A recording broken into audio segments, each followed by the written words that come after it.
La musique a-t-elle un genre? C'est une vraie question. On va voir que ça en soulève pas mal de sous-questions. Euh, on est accompagné de pas mal de monde aujourd'hui, que Christelle, que tu vas présenter. Avant qu'on revienne sur qu'est-ce que ce titre bizarre, voilà, on va présenter tout simplement nos participants. On est accompagné aujourd'hui de Cécile Prévost-Thomas, qui est maîtresse de conférence l'université, à l'université de la Sorbonne Nouvelle. Voilà, tu es maîtresse de conférence, habilitée à diriger des recherches, et ton sujet, donc, c'est la sociologie principalement. On est également avec Chloé Thibault, journaliste et autrice, dont le dernier ouvrage, on le voit ici, c'est Toutes pour la musique, un livre facile à feuilleter, à lire, bourré de savoir. Enfin, moi, ça m'a beaucoup servi, à vrai dire, pour préparer cette table ronde. Donc, déjà, merci pour ça. Et merci pour vulgariser, pour rendre ce savoir facile à apprendre. Également avec nous, donc, Sand et Mélissa, qui représentent l'asso Blair Witch. C'est nos locales de l'étape, puisque voilà, vous êtes membre de l'asso féministe Blair Witch, basée à Tours. Vous animez aussi votre propre podcast qu'on peut écouter soit en live sur Radio Béton, donc prochainement le mardi matin, mais actuellement c'est le mercredi en fin de matinée. Mais de toute manière, si vous cherchez Blair Witch sur Spotify ou n'importe quelle manière d'écouter des podcasts, vous les trouverez. C'est aussi des super pilules, des super condensés d'infos. Et Christelle qui est avec nous, également membre de l'agence Tourix, donc qui va co-animer avec moi cette table ronde. Voilà. Alors un petit mot sur l'agence Tourix. Donc nous sommes l'association qui organise donc les conférences sur l'espace Agora de Terre du Son, et nous organisons également les soirées de conférences TEDx. Donc je ne sais pas si certains d'entre vous ont pu assister à la dernière conférence au mois de juin. Rendez-vous en 2024 pour les 10 ans de TEDx Tour. On vous prépare quelques surprises pour 2024. Voilà. Et oui, c'est aussi fréquent qu'il y ait des gens qui aient fait des talks lors des TEDx participent aussi à ces tables rondes. On espère que ce sera le cas pour vous prochainement, on verra. Ce serait génial en tout cas, je trouve. Donc oui, un petit retour sur le titre. En fait, de quel genre parle-t-on? Cécile, tu avais retrouvé cette question, en effet, parce que déjà, le genre, c'est quelque chose à définir. Et tu m'avais dit qu'il y avait un article qui s'appelait La musique non féminin. Bonjour à toutes et à tous. Merci beaucoup déjà pour votre invitation. Voilà, donc oui, quand j'ai pris connaissance du titre de la table ronde, alors déjà ça a fait écho à un colloque qui avait été organisé à Saint-Étienne à l'automne 2016, qui avait donné lieu à une publication sur cette question-là. Là, c'était vraiment un colloque de musicologie, donc on s'intéressait aux questions de genre et musique, qui a donné lieu d'ailleurs à une publication quelques années plus tard. Et surtout, je me suis dit, ce que je vais vous expliquer dans quelques secondes, quoi. La musique a-t-elle un genre? On peut la comprendre au moins par trois significations différentes.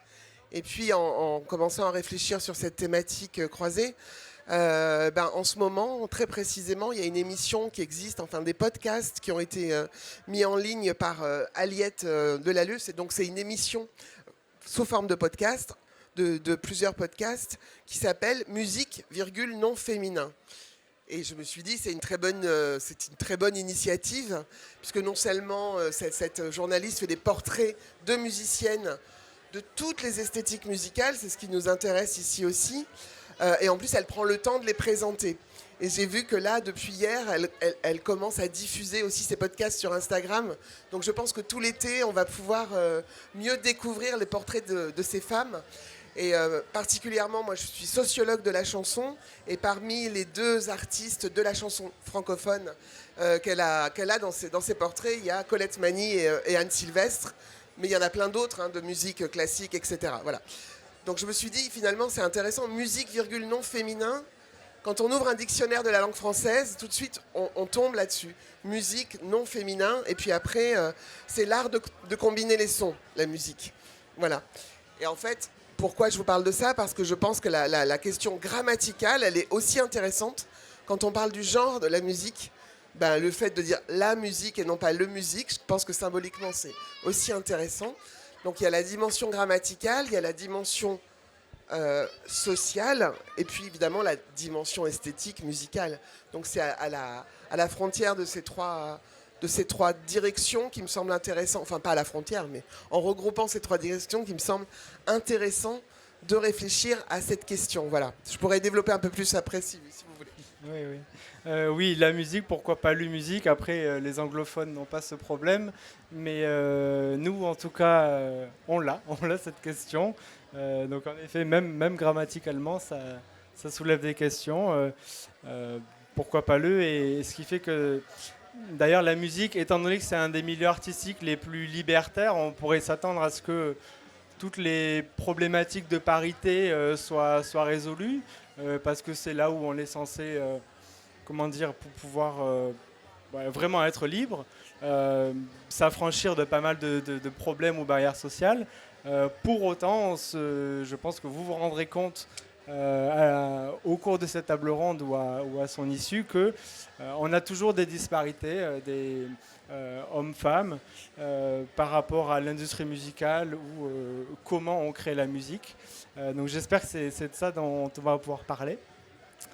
Est-ce que déjà l'une d'entre vous a une vision là-dessus, sur les disparités les disparités hommes-femmes dans la musique? Je pense par exemple à l'autrice de Toutes pour la musique. Tu as pu, Chloé, un peu traiter de ce sujet. Oui, bonjour à tout le monde aussi. Moi, quand vous m'avez donné le thème de la table ronde, ce qui m'est venu immédiatement, c'est de penser plutôt au monde de la musique, enfin au milieu professionnel de la musique en tout cas. Et là, ma réponse a été de me dire qu'en tout cas, le milieu de la musique est dominé par un genre, et donc par le genre masculin. C'est de ça dont j'ai traité dans ce livre, c'était vraiment de partir du constat selon lequel, depuis la nuit des temps, même si c'est une expression qu'on n'aime pas, de tout temps, chez les universitaires et les chercheurs et les journalistes. Mais de tout temps, tout de même, les hommes ont dominé ce milieu-là et dans toutes les professions de la musique. Parce que là, quand on s'intéresse, notamment dans mon livre, on a l'impression que je ne parle que des chanteurs et des chanteuses, des interprètes. Non, mais ce qui m'intéresse, c'est vraiment aussi les compositeurs, les musiciens, et puis ensuite les producteurs, les beatmakers, les ingénieurs du son, etc., qui sont en grande majorité masculins. Donc moi, c'était ça la première observation que j'ai faite face à la question, la musique a-t-elle un genre ? Dans ton livre, il y a une artiste qui dit, je ne sais plus laquelle malheureusement, mais qui raconte la fois où elle s'est retrouvée enfin à faire un concert entourée de femmes, aussi bien à la technique que derrière en backstage, et que apparemment c'est quelque chose qui est super rare encore de nos jours. C'est dommage qu'on ne laisse pas faire. D'après toi, est-ce que c'est une question de strates dans les métiers, ou c'est plus vertical, ou c'est selon les métiers que les femmes sont bloquées, ou qu'il y a une écrasante majorité d'hommes, quoi qu'il en soit? En fait, il y a plusieurs réponses à apporter à cette question, mais c'est une difficulté d'accès d'abord aux postes les plus hauts, de direction. Et ensuite, on le sait, on place ses pions selon le poste qu'on occupe, qui est un poste à responsabilité. Donc nécessairement, le moins on a de femmes, le moins on a de femmes en dessous. Enfin, c'est dans la pyramide, quoi. Et après, sur les concerts, le fait qu'il y a un collectif, dont je parle tout le temps, qui s'appelle More Women on Stage. Et c'est More Women on Stage et Backstage. Et s'il y a encore peu peu de femmes backstage, surtout, c'est aussi parce qu'il y a un manque de représentation de ces métiers-là au féminin. Et puis de se dire que quand on est une petite fille, on n'a pas l'impression que tout un tas de ces métiers-là sont accessibles à notre genre féminin. Donc en fait, c'est le serpent qui se mord la queue depuis des décennies. Là, ça commence quand même à évoluer grâce, moi c'est mon point de vue, mais grâce au mouvement féministe aussi, qui contamine positivement toutes les sphères de la société et donc la musique, et qui permettent de développer tout ça. Mais donc ce que alors je n'arrive pas à savoir de quel entretien tu parles, parce que dans mon livre, il y a 15 entretiens exclusifs avec des artistes. Mais je pense par exemple à la chef d'orchestre Claire Gibault, qui a créé la Maestra, qui est un concours réservé aux femmes chefs d'orchestre. Mais elle, comme toutes les artistes de mon livre, ne vise pas une société dans laquelle on aurait des concerts où il ne se trouve que des femmes. Simplement, temporairement, pour pallier ces inégalités, on essaye de renforcer la présence féminine sur scène et derrière, en coulisses. Mais moi-même, ce n'est pas mon rêve d'imaginer une société où on n'aurait plus aucun homme. Oui, idéalement, c'est vraiment paritaire et qu'on ne se pose plus la question. Oui, et puis après, quand on est un artiste masculin, si on a envie de faire une tournée avec notre band et que ce ne sont que des hommes, je le comprends. C'est aussi un esprit de troupe. Chez les femmes, c'est pareil. Mais en tout cas, c'est réserver davantage de place aux femmes parce que, là, je laisserai Cécile nous donner quelques chiffres, mais quand on regarde les chiffres, vraiment, le factuel face à toutes ces situations-là, c'est une catastrophe. On est vraiment très très loin de la parité. Okay. Et juste, je vais revenir sur ce que tu disais au niveau de la représentation. On a eu pas mal d'invités, nous, dans Blair Witch, pour le coup, qui sont alors soit des musiciennes, chanteuses, ou alors aussi du milieu de la régie. Toi, tu parlais de technique tout à l'heure. Et c'est vrai qu'elles nous parlaient donc, effectivement qu'il y avait peu de représentation, donc elles avaient du mal à pouvoir se visualiser faire ce genre de métier d'emblée. Et puis aussi le côté un peu intimidant en fait, d'arriver dans une branche où tout de suite tu vas être encadré seulement par des hommes qui vont te parler comme une personne perçue comme femme, et généralement on sait qu'on ne nous parle pas très bien. En tout cas on nous apprend beaucoup les choses même quand on les connaît, et du coup il y a aussi ce truc le mansplaining, exactement, ouais, ce qui aussi je pense bloque certaines personnes. Et du coup une initiative qui est pas mal et que je vois de plus en plus passer dans les écoles, c'est de donner aussi de la place aux femmes pour enseigner. Et du coup, donc pour montrer l'exemple, pour plus de représentation en fait. Et du coup, j'ai l'impression en tout cas que les femmes ont tendance à aller plus facilement vers ces métiers-là, notamment les métiers techniques, quand elles sont aussi, quand les métiers en question sont appris par des femmes. Ouais. Donc il est question d'abord de faire tomber les barrières qu'on pourrait avoir, et donc selon vous ça rend la chose en fait il y a tellement plus facile, il y a peu de femmes tellement dans ce milieu que c'est difficile de s'y projeter en tant que telle.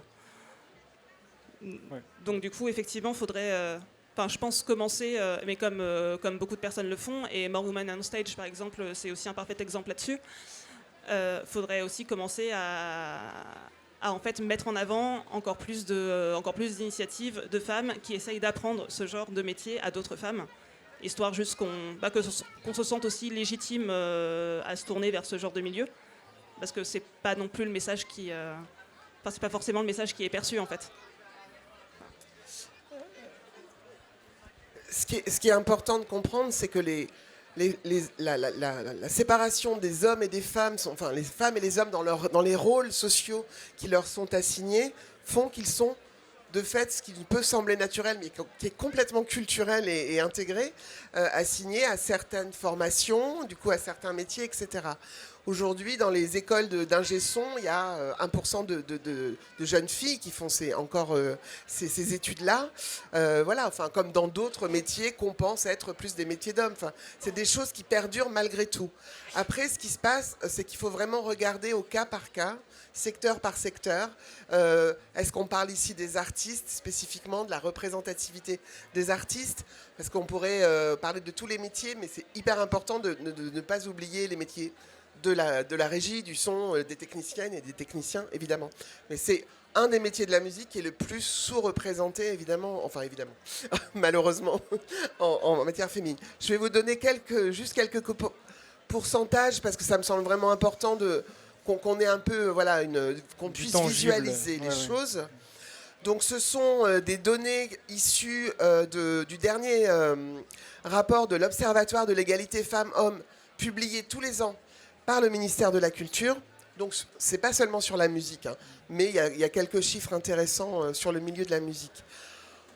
Par rapport au lieu où nous sommes aujourd'hui, c'est important de savoir qu'il y a seulement 14% des femmes qui sont représentées dans les programmations des festivals de musiques actuelles. Donc là, c'est basé sur les grands festivals de musiques actuelles. En l'occurrence, regardez la programmation du festival dans lequel nous sommes. Quelles sont les têtes d'affiche? Et vous verrez que je ne sais pas s'il y a beaucoup de femmes qui sont sur la grande scène ici. Il n'y en a pas. Voilà. Top de... Voilà. Et ceci ne signifie pas qu'il n'y ait pas du tout de femmes qui sont en capacité d'aller sur la grande scène aujourd'hui en France, quelle que soit leur expression esthétique, musicale, à l'intérieur de cette grande famille qu'on appelle les musiques actuelles, qui plus est, qui puissent chanter en espagnol, en arabe, en français ou en anglais, quoi. Parce qu'il y a ça aussi, mais c'est une autre question. Aujourd'hui, il y a 6% des chefs d'orchestre qui sont des femmes en France. Il y a quelques années en arrière, c'était 2%. Donc il y a une évolution grâce à des dispositifs tels que celui que Chloé soulignait. C'est très important. C'est lent, mais ça bouge, parce qu'il y a vraiment, depuis une dizaine d'années, beaucoup de choses qui sont mises en œuvre. Donc pour l'instant, on parle en fait de parité forcée, donc ce qui n'est pas forcément quelque chose qu'on... C'est-à-dire non, mais c'est quelque chose... Comment dire ça, parité forcée c'est quand on constate un manque de parité et qu'on veut vraiment imposer une parité, comme par exemple au sein du gouvernement ou... C'est pas la question d'imposer une parité, c'est la question de rendre visibles des femmes qui ont été invisibles pendant toute l'histoire de la musique, et aussi par rapport à l'art qu'elles expriment aujourd'hui et pour lesquelles elles n'ont aucune tribune, en fait, tout simplement. Elles ne sont pas inexistantes, elles sont là, mais elles sont invisibles. Voilà. Dis-moi si je me trompe, Johan, mais j'ai l'impression que tu voulais dire aussi que juste, les festivals se forcent à réfléchir à ça, alors qu'ils ne devraient pas être forcés à. En fait, ils devraient naturellement aller vers aussi des programmations. C'est un sujet regrettable, c'est-à-dire que voilà, les organisateurs, et heureusement, ils sont conscients de ce sujet-là. Non, bon, peut-être que pas tous les organisateurs, mais déjà, nous, on est heureux de pouvoir en parler. Mais voilà, ils en viennent, les organisateurs en viennent à forcer cette démarche et à parfois imposer une meilleure parité, quoi. Non. Non. Et selon toi, est-ce que c'est regrettable ou pas? Oui.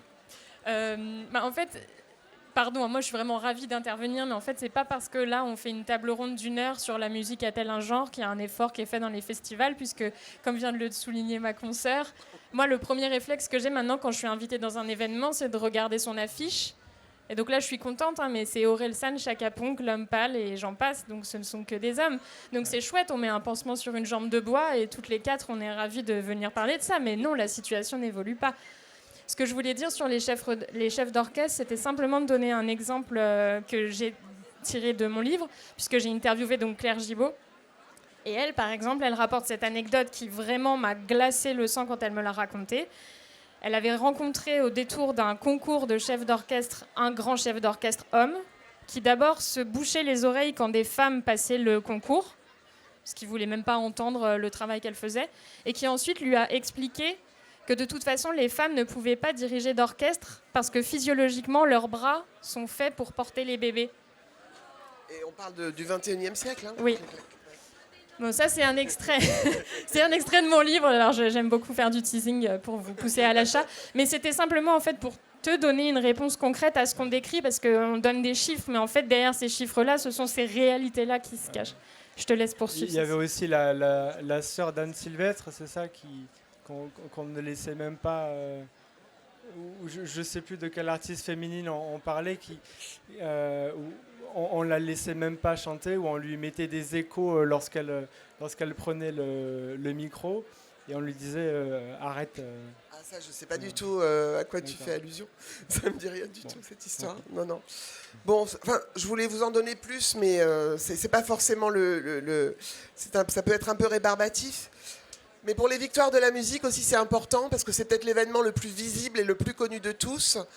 Sachez que dans les chiffres officiels, il y a 10% des femmes qui ont été primées meilleur album de l'année depuis 1985.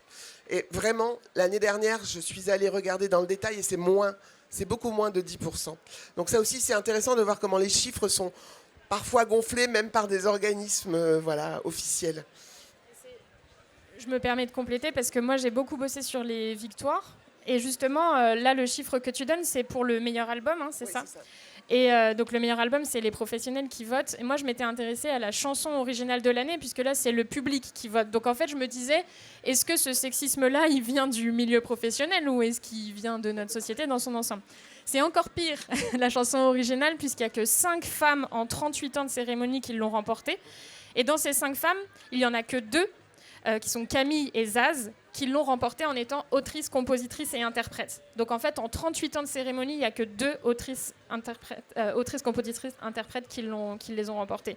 Donc ça en dit quand même long sur nos oreilles qui sont sexistes culturellement. Et ce que j'aimerais rajouter, c'est que certes, il y a moins de femmes qui sont sociétaires à la SACEM que d'hommes, mais il y a beaucoup de femmes quand même qui exercent ce métier aujourd'hui. Et si on se dit, ah bah oui, mais il y a beaucoup plus d'hommes, finalement, quand on regarde dans les grands médias, on entend toujours aussi les mêmes hommes. Donc il y a quelque chose, moi j'avais travaillé dans ma thèse de doctorat sur justement la standardisation un peu des profils d'artistes qui étaient systématiquement récompensés par les victoires de la musique d'année en année. Et c'était dans un mouchoir de poche, ceux qui avaient toujours des artistes qu'on aime. Encore une fois, je te rejoins Chloé, j'ai toujours beaucoup aimé Alain Bachung ou Alain Souchon, mais regardez le nombre de victoires qu'ils ont eues, toutes catégories confondues. Voilà, il y a quelque chose de la répétition aussi qui fait que la vitrine est de fait moins grande pour une diversité d'artistes, qui plus est pour des hommes et des femmes, quoi. Petite parenthèse, et encore, là on parle de personnes qui arrivent à se professionnaliser, mais il y a toute la question d'arriver à se professionnaliser, ou l'accès à vraiment ce statut. Je pense qu'il est encore plus laissé pour compte. Ces artistes-là qui vont jusqu'à la victoire de la musique, en fait, ils sont propulsés comment ? Et il y a plein d'acteurs et d'actrices avant ça. Et je pense alors à mon cas, puisque je fais partie de Radio Béton, qui est une radio associative. Et il y a plein de radios comme ça. Et c'est ces radios-là qui mettent en avant ces artistes-là. Et comment ces artistes-là nous arrivent ? Et bien en fait, c'est à la tête de ces radios, c'est des programmateurs. Je dis programmateurs et pas programmatrices, évidemment, qui n'arrivent pas, entre guillemets, à trouver des artistes féminines parce qu'ils n'en trouvent pas. Parce que c'est difficile de trouver des artistes féminines parce qu'elles n'ont pas assez de talent pour passer à la radio. Et en fait, ce que vous entendez en tant qu'auditorice, c'est des choix qui ont été faits pour vous, par la radio, par le programmateur de radio. Et c'est aussi ça derrière qu'il faut essayer de changer, c'est le avant qu'ils arrivent à la scène aussi. D'ailleurs, et Mélissa, vous mettez en lumière dans votre podcast des femmes qui occupent un métier souvent marqué d'un stéréotype de genre masculin. Comment voyez-vous, de par toutes les personnes que vous êtes arrivés à rencontrer, comment vous voyez les personnes ? Est-ce qu'il y a un trait commun des personnes qui arrivent à aller au-delà de ce stéréotype et qui arrivent à s'affranchir de ces idées reçues de je peux être commandante de sapeur-pompier et être femme, par exemple, ou je peux être mécanicienne vélo. Peut-être tu compléteras, mais pour moi, c'est leur résilience. C'est vraiment l'envie d'y aller malgré et contre tout. Et malgré des modèles qu'elles n'ont pas eus, de continuer encore et encore, malgré les remarques sexistes qu'elles ont pu avoir, c'est d'y aller encore et encore pour peut-être être aussi un modèle derrière et se dire que j'ai réussi et on peut le faire. J'ai envie que ça existe et d'être résiliente par rapport à tout ça. Oui, je suis pas sûre qu'il y ait grand-chose d'autre à rajouter. En fait, oui, tu parlais de leurs points communs, effectivement, je pense que c'est ça aussi. Et je reviens là-dessus, mais juste, on parlait de représentation tout à l'heure, et c'était aussi un peu le point qu'elles mettent tout en lumière, en fait, le fait de s'être parfois questionné un petit peu tard sur est-ce que vraiment je suis capable de le faire, parce qu'elles avaient jamais vu personne, et là on parle pas de personnes dans leur entourage, parce qu'encore une fois, évidemment qu'il y a plein de métiers qui sont aussi exercés par des femmes, mais c'est jamais les femmes qui sont mises en avant dans ces métiers-là. Du coup, il y a aussi ce truc de juste... en fait, elles ont aussi beaucoup attendu un déclic d'avoir quelqu'un qu'elles puissent prendre comme modèle. Même à petite échelle, j'ai l'impression. Merci, ok. D'accord. Donc au-delà de voilà de la comment dire des questions de disparité malheureusement entre les hommes et les femmes au sein de l'industrie musicale. Quand on parle de genre, on parle aussi de genre de musique. Quel genre de musique t'écoutes? Est-ce que t'es plus rock ou rap ou peu importe. Moi, j'ai une question par rapport à l'évolution de ces genres. Je ne sais pas si c'est du fait que actuellement, par exemple, on observe un éclatement du genre du rap. Il y a plein de sous-genres du rap qui naissent. Avant, c'était le rock. Maintenant, on voit un grand éclatement quand même de tous ces genres musicaux. Je ne sais pas si c'est maintenant que les choses se sont accélérées ou Cécile qui connaît bien quand même l'histoire de la musique, au moins la musique française, j'ai l'impression. Est-ce que tous ces genres musicaux, on a juste gardé le mieux d'avant et il y a toujours eu autant de créativité, ou alors est-ce que c'est juste nouveau pour nous qu'il y ait autant de créativité musicale maintenant? C'est une vaste question, la créativité, elle a toujours existé. Moi, mon objet de recherche, c'est la chanson francophone, donc je ne vous parlerai pas des sous-genres du métal ou du rap, parce que ce n'est pas ma spécialité. Il y a du métal français, hein, mais...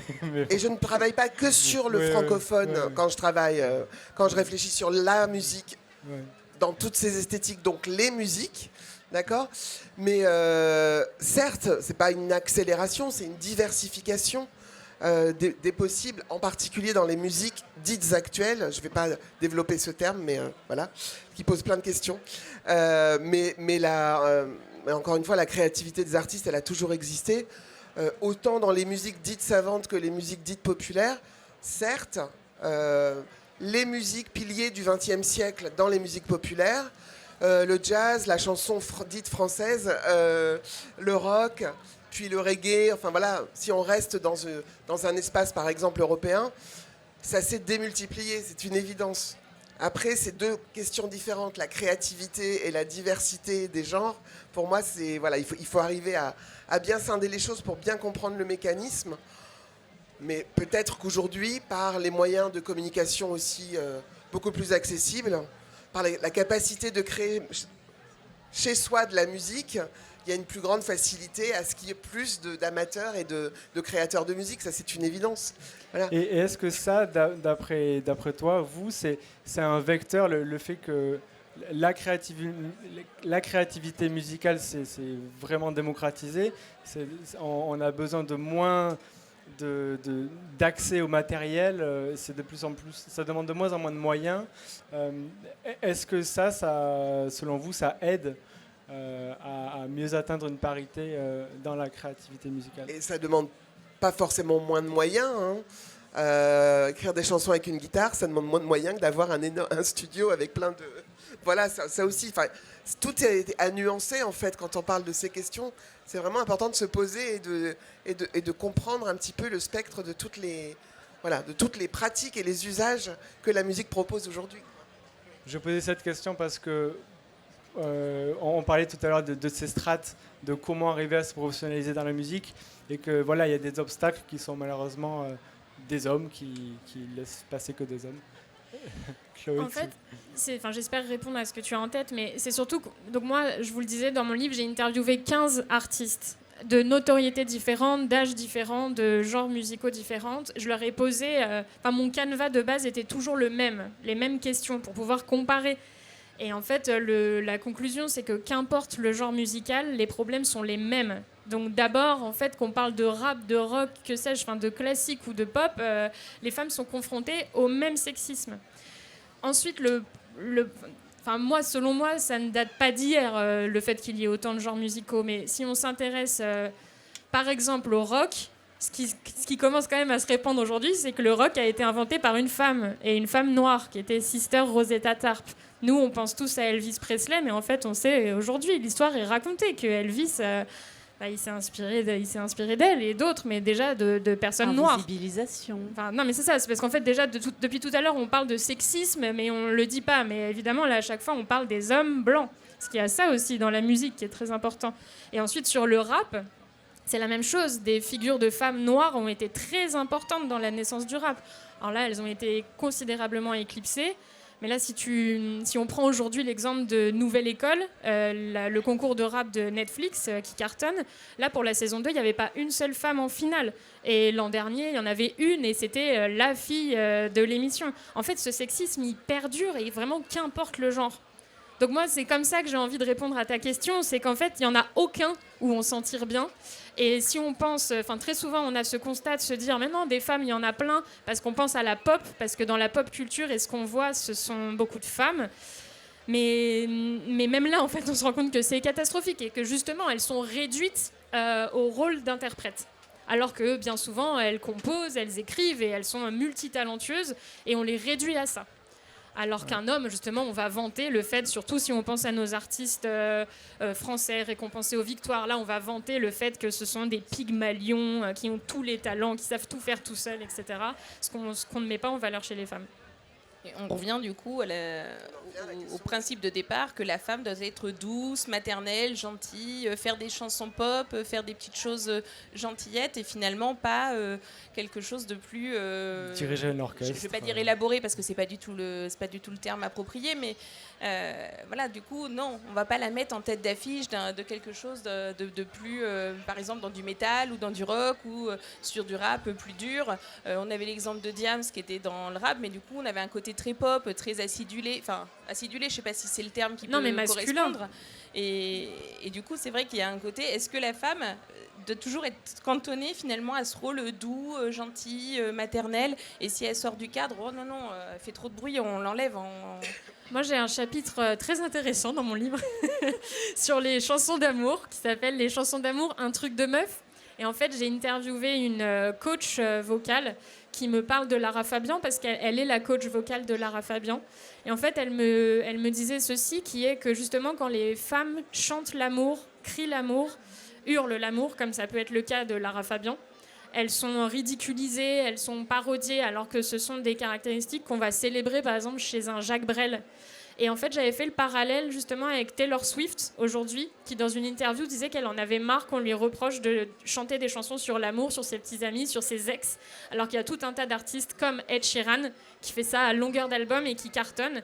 Et donc en fait, on voit que rien que sur ça, sur ce créneau de la chanson d'amour, il y a encore du sexisme, alors qu'il n'y a rien de plus universel comme thème que l'amour, et que tout le monde devrait pouvoir s'en emparer à égalité. Pour rebondir sur ce que tu disais, Christelle, en fait, il y a deux auteurs très importants qui dénouent un peu ça, qui expliquent bien ça. C'est Françoise Héritier, une anthropologue qui a disparu il y a quelques années, et Pierre Bourdieu.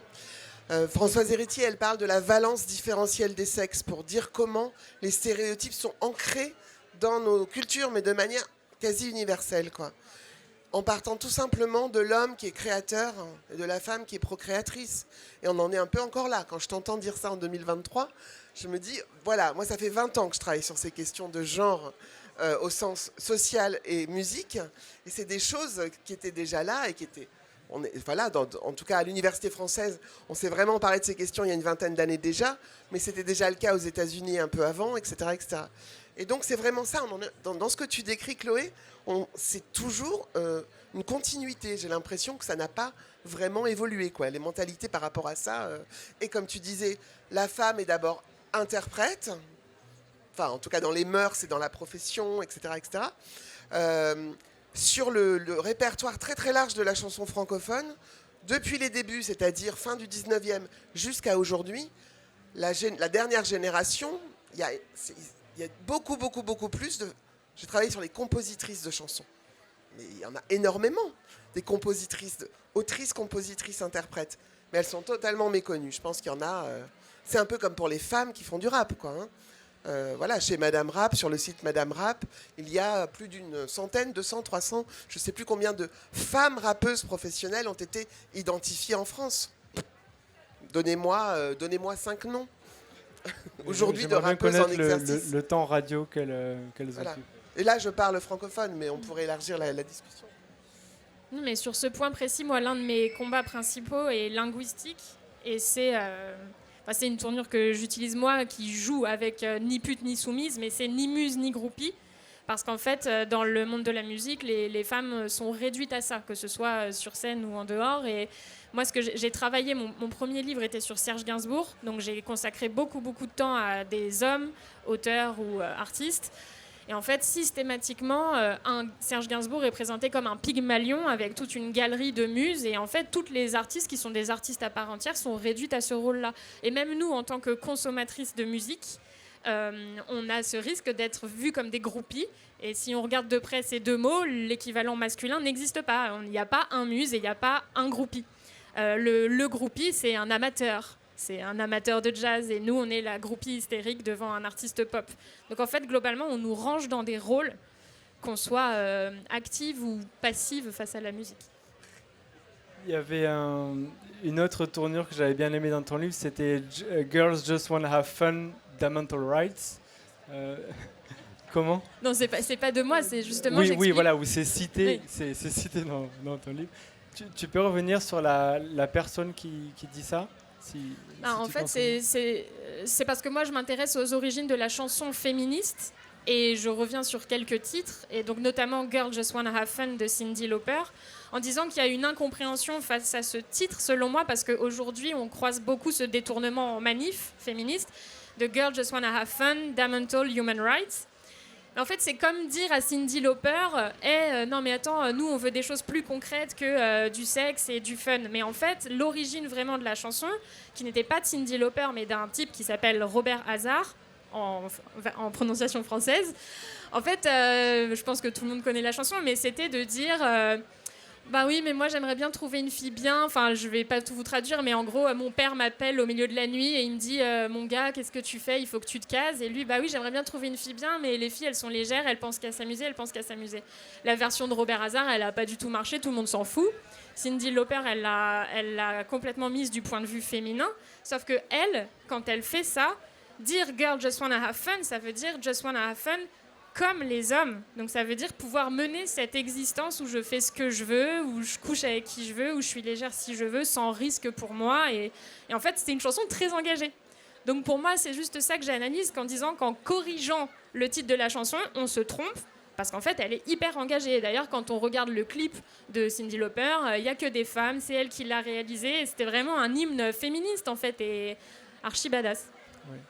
Ça a 40 ans. Et ça a 40 ans. Et malheureusement, ça n'a pas bougé autant que ça aurait pu bouger en 40 ans. Il y avait déjà un espoir à l'époque. Ça fait longtemps que les femmes, justement, essaient de faire passer leur message à travers la musique. C'est vraiment tout l'objet de mon livre, pour le coup. Depuis toujours, elles parlent, mais on est en plein MeToo et libération de la parole. C'est-à-dire qu'en fait, la parole, elle est là. C'est juste, est-ce qu'on l'entend sur les ondes ? Est-ce qu'on nous entend quand on le chante ? Est-ce que c'est ça qu'on retient des artistes ? Non.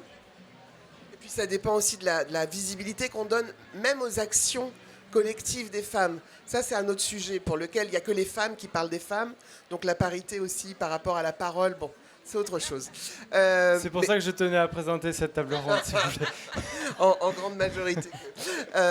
Non, je pense par exemple, je ne sais pas si vous avez entendu parler, je reviens toujours à mon domaine de recherche principal, mais en 2010, pour la première fois au Printemps de Bourges, il y a eu un groupe de femmes qui s'appelle Les Françoises, créé avec des artistes connus de la chanson française, Camille, Émilie Loiseau, Jeanne Chéral et d'autres. Bon, bah, qui se souvient de ça aujourd'hui, 13 ans plus tard ? Voilà. Et puis en 2018, il y a eu la reprise de l'hymne des femmes, Debout les femmes, à l'initiative des Brigitte, avec 39 chanteuses, un clip. C'est pas rien. Moi, je me promenais... à côté de mon laboratoire à Paris, il y a la librairie des femmes. Et je vous parle, il n'y a même pas 10 ans. Il n'y a pas 10 ans, il y a 8 ans de ça. J'étais devant la librairie et je vois, je vous jure, une photocopie du texte de l'hymne des femmes. Donc je rentre, je dis, est-ce que vous avez un ouvrage ? Est-ce qu'il y a une de mes consoeurs ou confrères, un confrère elle me dit, on n'a rien.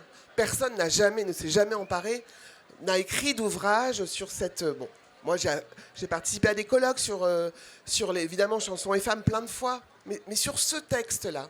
Et en fait, il y a eu tout d'un coup une redécouverte grâce à MeToo, grâce à elle, c'était quoi le hashtag elle Non, mais récemment, là, ce qui a été à l'initiative de cette reprise de Debout les femmes, Mais c'est resté un clip, c'était en 2018, et voilà. Et on en est où? Alors c'est repris dans plein de manifs aujourd'hui, etc. Mais c'est comme si c'était de temps en temps voilà, il y a une étincelle, quelque chose, et puis ça retombe, et puis... Et pourtant ça existe, ça a le mérite d'exister. Depuis les années 2010, il y a beaucoup de choses qui bougent, quoi. Mais bon, ça pose encore... On avance. Un homme. Okay. Il nous restera peut-être un petit peu de temps pour des questions du public. Je n'hésiterai pas à faire passer mon micro.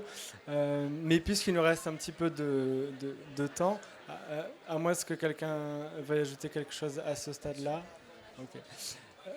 Moi, ce que je voulais essayer, ce que je m'étais un peu donné comme objectif caché, c'est d'essayer de superposer cette question de la diversité des genres musicaux et de la diversité des identités de genre sociaux. Est-ce que, selon vous, et la question est ouverte et tout le monde n'est pas obligé de répondre, est-ce que, selon vous, cette superposition, elle a du sens?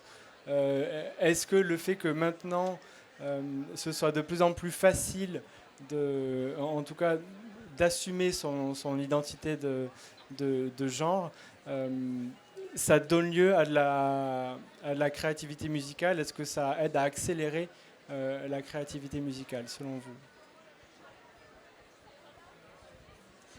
Je suis pas d'accord avec ta question, avec le postulat de ta question, parce que je pense pas que ce soit... Enfin, ça, oui, c'est sûrement plus facile qu'il y a 50 ans, mais c'est pas de plus en plus facile d'assumer son identité de genre. On s'en est parlé un peu en amont. Oui.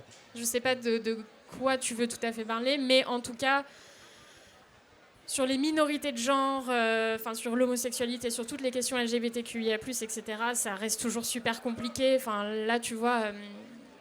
L'artiste Oshi a rendu quand même public tout ce qu'elle se prend dans les dents d'homophobie, de harcèlement, de menaces de mort, etc. Donc, moi, ce que je dis tout le temps, c'est que de toute façon, toujours en 2023, pour une femme ou minorité de genre, en tout cas pour tout ce qui n'est pas un homme blanc privilégié, ça reste compliqué de l'ouvrir et de prendre position et de faire de la musique ou de l'art ou quoi que ce soit. Donc...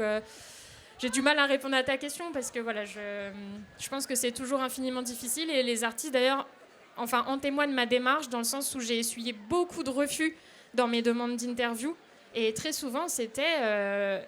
souvent on a affaire aux attachés de presse ou aux agents mais elle ne veut pas s'exprimer là-dessus ou bien j'ai vraiment eu d'une personne qui est infiniment engagée, croyez-moi. Non, elle n'est pas féministe. Et ah bon? Non, elle est humaniste. Alors ça, ceux qui savent, c'est insupportable. Mais donc, vraiment, ça reste quelque chose qui fait peur pour les artistes de s'engager ouvertement là-dessus. Aussi parce qu'après, on a peur d'être étiqueté. Ah bah ça, c'est celle qui va toujours l'ouvrir sur tel combat, sur tel combat. Donc, non, c'est très, très dur de prendre position. D'accord. Malheureusement. Okay. Et puis, une fois encore, moi je ne répondrai pas directement à la question parce que je n'ai pas travaillé sur ces questions-là. Donc, juste... dire qu'on est aussi dans quelque chose de très dominant-dominé, alors archi-dominant, en sens de hyper-visibilité peut-être de 1, 2 ou 3 artistes auxquels tu penses. Si on est, encore une fois, je reste sur l'échelle francophone, plus largement peut-être évidemment à l'échelle mondiale et internationale, mais pour 5-6 personnes qui sont hyper médiatisées par rapport à ces questions et dont on pourrait questionner la musique de ce point de vue-là, ça n'explique pas ce qui se passe plus largement dans une société au sens le plus large possible. Donc on en revient toujours à ces questions-là, mine de rien, quoi. Qui plus est, avec la prise de parole, ce dont je vous parlais quand on a préparé la table ronde, très récente, de Christine and the Queen, qui elle aussi, ou il elle aussi, disait on ne me parle jamais de ma musique. Voilà. Toutes disent ça, mais c'est-à-dire que c'est pas ça qui importe les gens. C'est l'image, c'est parler d'autre chose que de musique. Je ne développe pas plus. Rare, voilà, parce que c'est encore rare et. Oui, sauf qu'elle est artiste. Et malgré, c'est son métier, c'est de ça dont on doit la faire parler et pas d'autre chose. Ouais. Voilà. Pomme dit ça. Celles qui ont fait volontairement ou pas leur coming out, parce que par exemple on sait que Angèle, son coming out a été forcé, c'est sorti dans les médias, etc. Mais moi, toutes celles avec qui j'ai échangé pour le livre me disent que qu'en fait elles en ont marre, que c'est une étiquette encore qu'on te colle et qu'elle fait pas, par exemple Pomme, elle l'a dit dans plein d'interviews, elle fait pas une chanson d'amour lesbienne. Elle fait une chanson d'amour, point. Et oui, par exemple, Eddie de Pretto, voilà, on sait, tu vois, qu'il est homosexuel, mais pareil, on s'en fout complètement. Enfin, vraiment, les artistes, il n'y a rien qui les énerve plus que ça. Donc, après, à nous, chacune dans notre fonction, moi, en tant que journaliste, j'essaye aussi d'avoir ce respect-là, en fait, de ne pas, à mon tour, en faire des étendards. En effet, oui, il y a ce phénomène que dès que quelques rares cas assument leur identité qui n'est pas commune, voilà, ils deviennent porte-étendard du truc malgré eux, et c'est un sacré fardeau, je pense, à assumer. Ce que je voulais voir aussi, c'est comment parfois un artiste peut évoluer dans son genre musical, dans sa propre démarche musicale, peut-être en même temps que son identité de genre va s'affirmer ou se polariser. Moi, pareil, hein, ça on se l'était dit, c'est un terrain sur lequel je ne peux pas assez aller parce que j'ai pas travaillé. Puis en plus, moi je suis une femme cisgenre hétéro, donc je suis chiante comme la pluie. Je maîtrise pas ça. Mais je pense que Chris, Teen and the Queen, c'est un bon exemple de ça. Mais en même temps, encore une fois, qu'est-ce qu'on s'en fout, quoi. Et là, c'est malheureux parce qu'il y a vraiment beaucoup de critiques musicaux qui disent que son dernier album, c'est l'un des meilleurs de l'année. Et franchement, les gens l'écoutent même pas. En fait, on est tellement focus sur mais quel pronom, comment, mais quoi, et on parle même pas de sa musique, quoi. Alors que aujourd'hui, il se genre au masculin, mais quand elle est arrivée, elle avait déjà de toute façon ce truc super hybride, queer. Mais c'est horrible, c'est très enfermant. Parce qu'en fait, là, même avec ta question, mais je comprends ta question, mais tu nous pousses à coller des étiquettes, quoi. Non, c'est... Donc, moi, ce que je veux, c'est voir une créativité musicale qui compte, s'accélère. Qu'importe le flacon pourvu qu'il y ait l'ivresse, si tu veux. En fait, non, mais vraiment, ce qui compte, c'est ce qu'ils produisent, ces gens-là. Et en plus, ça, encore une fois, franchement, c'est pas nouveau. Bowie et Prince, ils nous ont pas attendus pour être déjà... Même Michael Jackson, bon, c'est pas forcément le meilleur exemple, mais tu vois. Ouais. Bowie, ça date pas d'hier. Ouais. On est peut-être prêt à recevoir des questions. Ça vous va ? Puisqu'il nous reste un tout petit peu de temps. Je vais passer mon micro si quelqu'un a une question pour notre panel. Ok, bon, ça m'a l'air... À moins que je vois pas quelques mains, mais... Ah, non. Merci. Est-ce qu'en tant que parent, on peut agir sur la musique qu'on fait écouter à nos enfants et qui sera peut-être aussi pour eux un repère ou un modèle ? Il me semble qu'il y avait une question comme ça dans ton livre. Ce qu'il faut faire écouter, la musique de nos adolescents. Ah oui, la chanson d'ado est-elle sexiste ? En fait, moi, je vais vraiment vous laisser la parole, les filles. Mais moi, la seule chose que je voudrais dire sur tout ça, parce qu'en effet, ça recoupe bien avec cette question, c'est pour moi, aujourd'hui, on a beau se dire tout ça, on a beau pointer du doigt toutes ces problématiques, etc. Selon moi, on doit s'interdire d'écouter personne. Et malgré mes engagements qui sont très forts, moi, je suis absolument pas pro cancel culture. Donc, ce que j'explique, moi, dans mon travail, c'est la même chose qu'avec les films Disney. Enfin, je fais le parallèle. Je pense que vraiment, aujourd'hui, les enfants, on peut tout leur faire écouter, mais peut-être en contextualisant un chouille et en se disant, écoute, là, cette chanson, en fait, sur laquelle on danse, en fait, les paroles, ça veut dire ci, ça veut dire ça. Ou bien, tu sais, cet artiste, il a fait ci, il a fait ça. Ou bien, si je coupe la radio quand il y a Noir Désir qui passe, c'est pour cette raison. Alors, ça dépend ça dépend l'âge de l'enfant. Mais juste contextualiser, donner des infos. Mais n'interdire de rien. Ça reste de la musique. Je suis assez d'accord. Non, mais c'est vrai que de toute façon, tu pourras pas interdire d'écouter de la musique parce qu'en fait, t'es pas H24 avec ton enfant. Elle, va écouter de la musique avec ses camarades à l'école, avec ses camarades hors de l'école, et à un moment donné, il ramènera la musique aussi à la maison, l'écoutera dans sa chambre, des trucs que nous on comprendra plus déjà. Mais la contextualisation est hyper importante. Mais le Disney, c'est un super exemple de pourquoi le prince il embrasse la princesse alors qu'elle n'est pas consentante. Pareil, pourquoi alors qu'elle dort. Pourquoi là l'artiste dit ça dans sa chanson, est-ce que c'est ok ou pas, et l'interroger en tant que personne, est-ce que toi tu comprends ce qui est dit, est-ce que tu penses que c'est ok, et pourquoi ça l'est pas ou pourquoi ça l'est.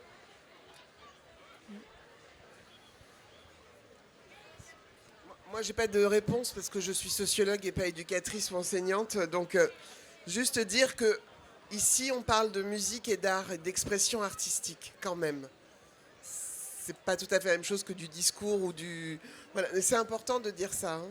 Il y a un ouvrage très intéressant d'une de mes collègues, Marie Buscato, qui a aussi beaucoup travaillé sur les femmes et le jazz, qui a vraiment fait un travail de réflexion sur l'œuvre ou l'artiste, quoi. Bon. C'est pas nouveau, mais sociologiquement, c'est hyper intéressant. Et elle prend les exemples qu'on connaît, hein, médiatiquement et tout. Je le dis parce que on va vite à dire que c'est un discours comme les autres. Non, une expression artistique n'est pas un discours comme les autres. Et c'est important de l'entendre aussi. Après, il y a des considérations commerciales, économiques, de censure, de tout ce qu'on veut, d'idéologie et tout. Mais avant tout, il y a quand même cette chose-là qui... Sinon, on parle plus d'art, quoi, aussi. Bon. Je dis pas, je donne pas d'avis derrière ça. Hein. C'est juste l'objectivité de la chose dont on parle, quoi. Qui plus est, ça je voulais le dire, c'est peut-être la boucle sur la musique. Il y a aussi quelque chose que je trouve. Quand on dit la musique à l'université, beaucoup encore de mes collègues, surtout les musicologues, pensent une musique sans parole. La musique, quand on la pense comme ça, souvent, c'est la musique plutôt classique ou savante pour laquelle il n'y a pas de parole. Et combien de fois je me suis entendu me dire « mais la chanson, c'est pas de la musique ». Et ça aussi, bon, c'est pour rebondir sur la question du genre, féminin, masculin, savant, populaire, légitime, illégitime. Mais tout ça, ça fait sens aussi par rapport à tout ce qu'on se dit, par rapport à ces questions de visibilité, par rapport à ces questions toujours de... Bon, il y a des fils à tirer encore, je pense, pour aller au bout de la compréhension de cette thématique hyper riche, quoi, hein, et complexe. Oui, la dichotomie entre musique et chanson, elle est dure. Moi, je m'y perds à chaque fois. Et, je te comprends là-dessus. Ce que je veux dire, c'est que pour plein de personnes, la musique n'a pas de parole. Et une chanson n'existe pas s'il n'y a pas de parole. Comment ? Les gens snobs. Non, mais global, non, mais pas. Oui, enfin, snob, ou en tout cas, qui pense la musique comme quelque chose qui n'exprime rien, qui n'a que du son, à part le son. Bon, c'est un autre sujet, mais je pense qu'il y a du lien quand même. Est-ce que quelqu'un d'entre vous connaît des artistes qui œuvrent justement à aiguiser ce sens critique pour l'écoute de la musique chez les enfants particulièrement ? Ok. On n'a pas entendu. Non, je me demandais s'il y avait des gens qui connaissent des artistes qui œuvrent particulièrement à aiguiser ce sens critique chez les enfants pour écouter de la musique avec des vraies oreilles neutres, quoi. Est-ce que des artistes travaillent à ça ? Oui, est-ce qu'il y a des artistes que vous connaissez qui font cet effort particulier ? Non, mais parce qu'en plus, moi j'utilise le mot engagé, mais je pense que s'il y a vraiment un mot qui... Je suis vulgaire. Je vais dire qui fait chier. Qui fait chier un artiste, c'est qu'on lui dise vous êtes engagé, il n'y a rien de pire. Oui, donc, parce que là encore, tu es porte-étendard. Oui, non, mais parce que moi, je me suis pris cette réflexion à peu près avec toutes les artistes à qui j'ai demandé en première question êtes-vous féministe ? Mais parce qu'en fait, à chaque fois, je voulais qu'on sache d'où on parlait et comment elles définissaient le féminisme. Mais en fait... ça fatigue tout le monde d'avoir à préciser ça. Est-ce que c'est engagé, est-ce que ça l'est pas ? Et puis en plus, les artistes peuvent être éminemment féministes et que ça se ressente absolument pas dans leurs chansons. Et en plus, ce serait quand même un peu atroce si on allumait la radio et que toutes les chansons avaient un message politique fort. Enfin, on a assez de... non, je vais pas nommer. Je vous renvoie à mes travaux là-dessus, si vous voulez. Voilà. Hein. Non, mais ça fait aussi 30 ans que je travaille sur ces questions-là. Et contestataire, engagé, politique, social, tout ça, c'est pareil. Chaque adjectif signifie quelque chose. Mais c'est vrai que la chanson engagée, ça veut rien dire aujourd'hui. Ça veut plus rien dire. Voilà, bon, mais c'est pas le sujet du jour, donc... Puis en même temps, il n'y a pas de chanson spécifique réservée aux femmes ou réservée aux hommes ou réservée aux enfants. En fait, au global, tout comme on en parlait tout à l'heure, il n'y a pas de métier spécifique pour les hommes ou pour les femmes. Il y a des métiers qui sont surreprésentés en hommes, surreprésentés en femmes. Il y a une évolution des représentations qui est en cours, qui va être faite, mais c'est comme un slogan qui a été repris il y a déjà quelques temps, où si tu te poses la question quoi offrir comme objet, comme jouet à un enfant pour Noël, qu'est-ce qui est pour une fille, qu'est-ce qui est pour un garçon, tu n'utilises pas ton sexe avec. Donc en fait, si tu n'utilises pas ton sexe avec, c'est... Pour un garçon, pour une fille, il n'y a pas de débat. Si tu utilises ton sexe, c'est que c'est pas pour les enfants.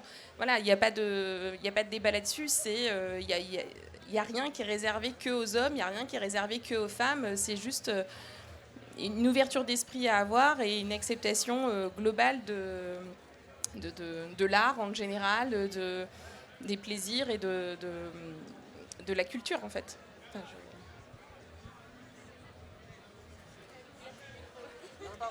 Oui, merci à toutes pour toutes vos réponses.